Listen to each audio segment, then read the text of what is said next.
Urusi imeingia tena katika vichwa vya habari vya dunia baada ya kufanikisha jaribio jipya la kombora la masafa marefu la nyuklia aina ya Intercontinental Ballistic Missile ICBM, hatua ambayo imeonekana kuongeza tahadhari kubwa kimataifa, wakati mvutano kati ya Moscow na mataifa magharibi ukiendelea kushika kasi kutokana na vita vya Ukraine.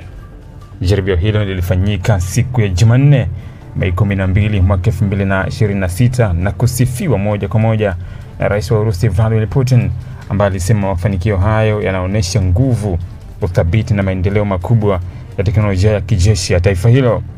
Kwa mujibu wa Wizara ya Ulinzi ya Urusi, uzinduzi huo ulikuwa sehemu ya mpango wa muda mrefu wa kuimarisha vikosi vya kimkakati vya nyuklia vya nchi hiyo. Serikali ya Moscow imekuwa ikiwekeza mabilioni ya dola katika kuboresha silaha zake za kisasa, huku ikijaribu kuonyesha kuwa bado ni moja ya mataifa yenye nguvu kubwa zaidi duniani katika masuala ya kijeshi, licha ya vita vya muda mrefu na Ukraine na vikwazo vikubwa vya kiuchumi kutoka nchi za magharibi. Taarifa zilizotolewa zinaeleza kuwa kombora hilo lina uwezo wa kusafiri maelfu ya kilomita kwa kasi kubwa sana na kubeba vichwa kadhaa vya nyuklia kwa wakati mmoja. Mfumo huo wa silaha unaweza kushambulia maeneo tofauti ndani ya muda mfupi, jambo ambalo linaifanya kuwa moja ya silaha hatari zaidi katika mfumo wa vita vya kisasa. Wataalamu wa kijeshi wanaamini kuwa teknolojia iliyotumika katika kombora hilo inalenga hasa kushinda mifumo ya kisasa ya ulinzi wa anga inayomilikiwa na Marekani pamoja na washirika wake wa NATO. Putin alisema kuwa maendeleo hayo yanaipa Urusi uwezo mkubwa wa kujilinda dhidi ya vitisho vya nje na kuhakikisha usalama wa taifa hilo kwa miaka mingi ijayo. Katika hotuba yake, alisifu wanajeshi, wahandisi na wataalamu wa teknolojia waliohusika katika maendeleo ya mfumo huo mpya wa kombora. Kauli hii imeonekana kuwa sehemu ya ujumbe mpana wa Kremlin wa kuonyesha kuwa Urusi bado ina uwezo mkubwa wa kijeshi licha ya presha kubwa ya kisiasa, kiuchumi, kijeshi kutoka magharibi.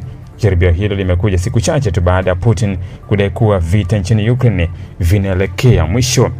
Kauli hiyo iliwashangaza wengi kutokana na ukweli kwamba mapigano bado yanaendelea katika maeneo kadhaa muhimu mashariki na kusini mwa Ukraine. Serikali ya Kiev imeendelea kusisitiza kuwa haitasalimu amri na kwamba itaendelea kupambana hadi kurejesha maeneo yote yaliyotekwa na Urusi tangu kuanza kwa uvamizi mkubwa mwaka 2022.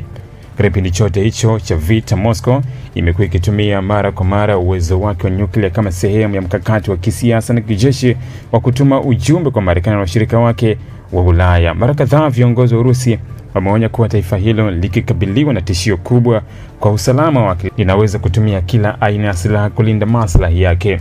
Kauli kama hizo zimekuwa zikiongeza hofu duniani kuhusu uwezekano wa kuongezeka kwa mvutano wa nyuklia. Wachambuzi wa masuala ya ulinzi wanaamini kuwa majaribio ya aina hii yana maana mbili kubwa. Kwanza ni kuonyesha uwezo wa kijeshi wa Urusi mbele ya mataifa ya magharibi.